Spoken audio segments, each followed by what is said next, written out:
mureke kwizirika ku masabato, mureke kwizirika kuvuga ngo nateranye cyane, nahimbaje cyane.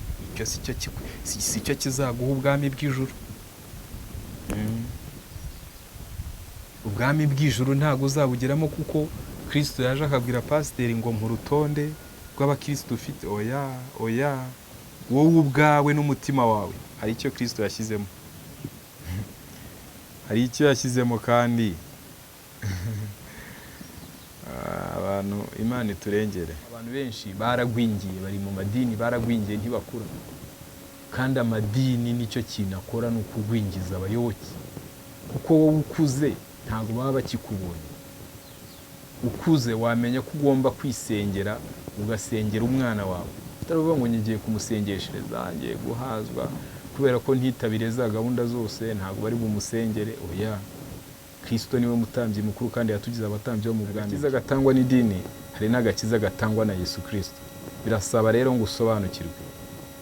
Agatangwa n'idini ni kandi uzitabira gahunda zose zo mu idini, ni kandi bya 10 n'amaturo uzaba uhari, ni kandi uzaba ufite icyo urya, nyine uri umuntu ufitiye umumaro idini.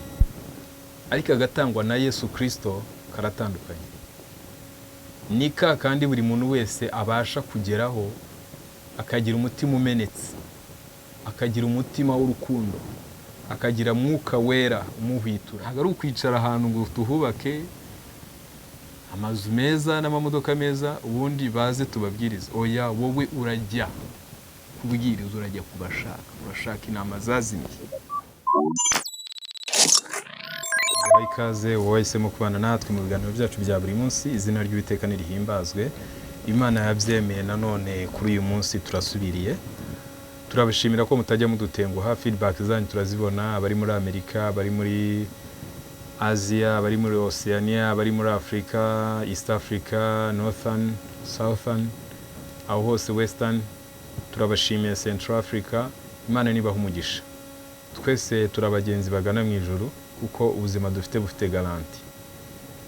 Benshi bageze mu madini barahungabana, gukomeza inzira igana mu ijuru birabananira, no guhobagirira mu madini ngo babe bicayemo biranga. Abantu bari aho nyine badafite aho baherereye, badahagaze no kukwizera kwabo. Ndashima Imana ko yampaye agakiza nabonye, ntago nagakuye mu idini. Niba nawe waragakuye mu idini, izina ry'Umwami Yesu Kristo nihimbazwe. Ariko agakiza gatangwa na Yesu Kristo, kandi abantu benshi ntago bamenye icyazanye Yesu Kristo. Ni nayo mpamvu usanga uhura n'umuntu wiyitirira izina rya Yesu akaguhutaza cyangwa akaguhungabanya, kuko nawe ntiyamenye icyamuzanye kandi ntaranagera ku musaraba kuko ngo yakira ako gakiza. Gusa afite agakiza yahawe n'idini. Hari agakiza gatangwa n'idini, hari n'agakiza gatangwa na Yesu Kristo. Birasaba rero ngo usobanukirwe.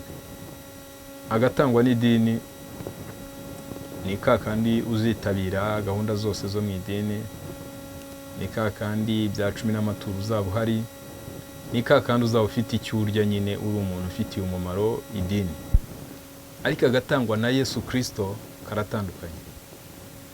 Ni kandi buri muntu wese abasha kugeraho, akagira umutima umenetse, akagira umutima w'urukundo, akagira mwuka wera umuhwitura, umubwira ati bisi byo koze nabi, saba imbabazi, sha bugufi.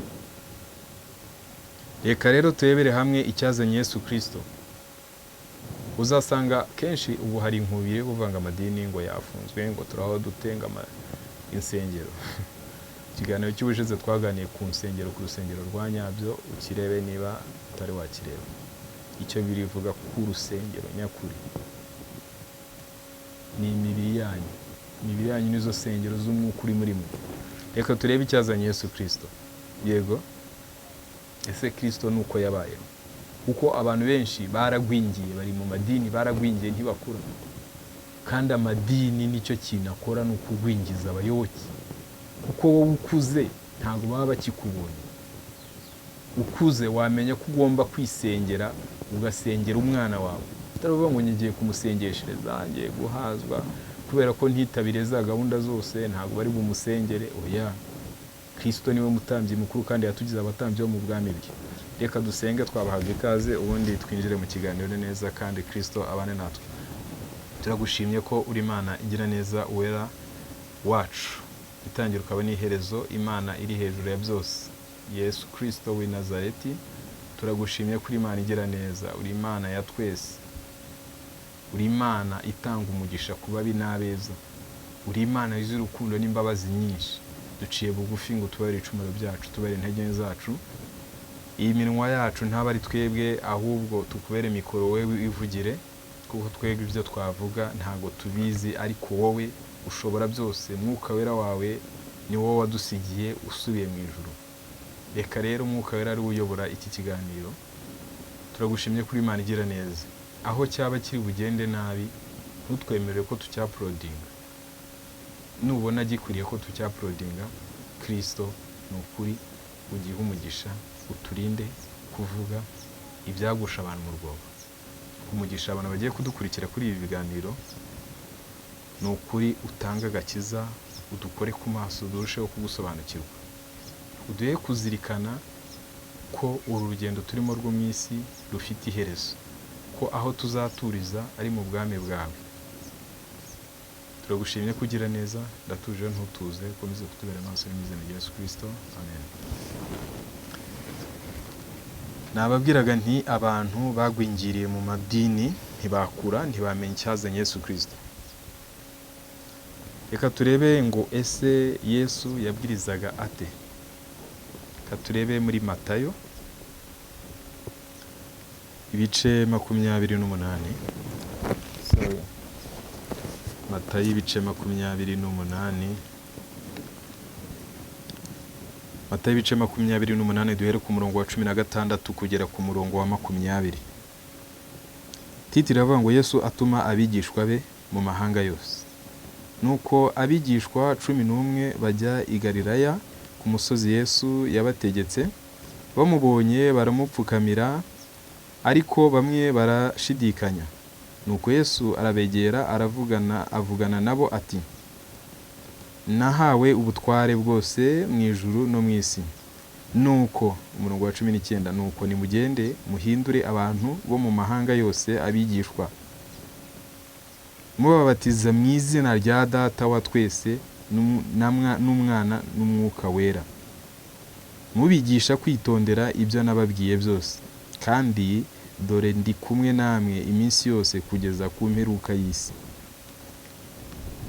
Ngo nimugende amahanga yose. Nuko nimugende muhindura abantu bo mu mahanga yose abigishwa, mubabatiza mu izina rya Data wa twese n'Umwana n'Umwuka wera. Kristo, izi nizo nshingano yadusigiye. Tugende duhindura abantu bo mu mahanga yose. Ntago turicara ahantu hamwe. Ubu ngubu umuntu ukora icyo, uri mu mihanda yigisha, uri mu isoko yigisha, uri muri bisi yigisha, tumwita umurwayi wo mu mutwe. Kandi icyo nicyo Kristo yavuze. Umuntu muhuriye mu kazi akakwigisha, umwita umurwayi wo mu mutwe. Umuntu muhuriye ku ishuri akakwigisha iby'ijambo ry'Imana, akwigisha iby'inzira n'ubwami bwa Yesu Kristo, umwita umurwayi wo mu mutwe. Kandi iyo niyo nshingano Kristo yadusigiye.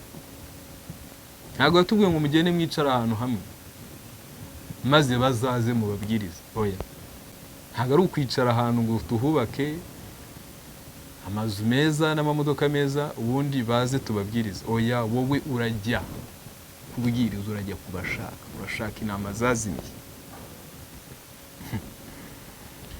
Kristo atugirire neza bavandimwe. Reka turebe no muri Mariko ibice 2 ku murongo wa 23 kugera ku wa 27. Mariko ibice 2.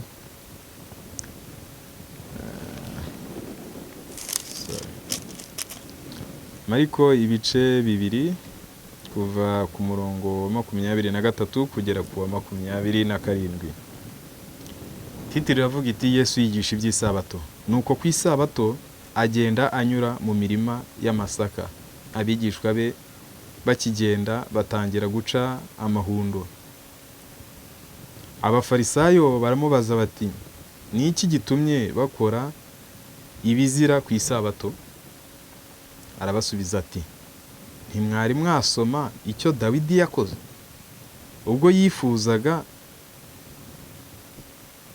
yifuzaga ashonje we n'abo bari bari kumwe, ko yinjiye mu nzu y'Imana ubwo Abiyatari yari umutambyi mukuru, akarya imitsima yo kumurikwa, kandi amategeko atemera ko abandi bayirya keretse abatambyi bo, ko abandi bayirya, amategeko atemera ko abandi bayirya keretse abatambyi bonyine,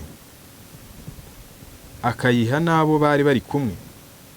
Arababwira ati, umurongo wa 27, isabato yabayeho kubw'abantu, abantu sibo babayeho kubw'isabato. Yego, isabato yabayeho kubw'abantu, ntabwo abantu babayeho kubw'isabato.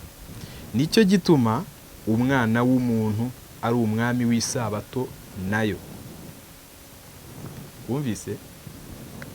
Isabato yabayeho kubw'umuntu, ntabwo abantu babayeho kubw'isabato. Nicyo gituma umuntu ari umwami w'isabato. Umwami akora iki? Arategeka. Umwami agena uko ibintu bigenda. Wowe urabona umuntu atagiye guterana ku cyumweru ukamufataho ijambo ngo uriya ni umupagani, ubibwiwe n'iki? Ukaba wishuye mu cyaha cyo guca imanza. Niba abantu ari bo bami b'isabato, nicyo gituma umwana w'umuntu ari umwami w'isabato. Wowe isabato, kuko umwana w'umuntu ari umwami kandi umwami ategeka agenga uko ibintu bigenda, we wagiye guterana isabato yawe wayigize ku wa gatanu, undi yayigize ku wa gatandatu, undi yayigize ku wa gatanu, undi we iminsi yose ahora ari isabato, kandi ibyo akora muri iyo sabato niwe uzi uko abikora, kuko umwana w'umuntu ni umwami w'isabato, niwe ugenga uko bigenda. Abantu benshi bashingiye ku isabato, bashingiye ku migenzo n'imihango y'idini.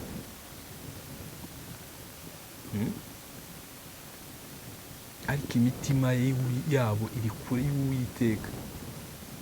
Amategeko yo barayazi cyane, bazi n'imirongo myinshi, ku buryo baraza kugutsinda mu gihe utubahirije aya mategeko, ya migenzo, ya mahame yashyizweho.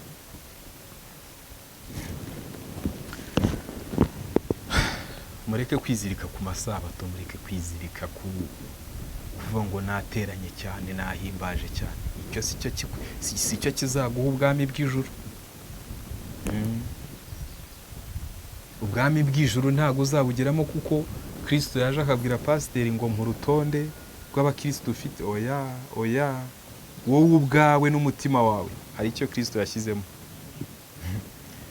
Hari icyo yashyizemo, kandi abantu, Imana iturengere.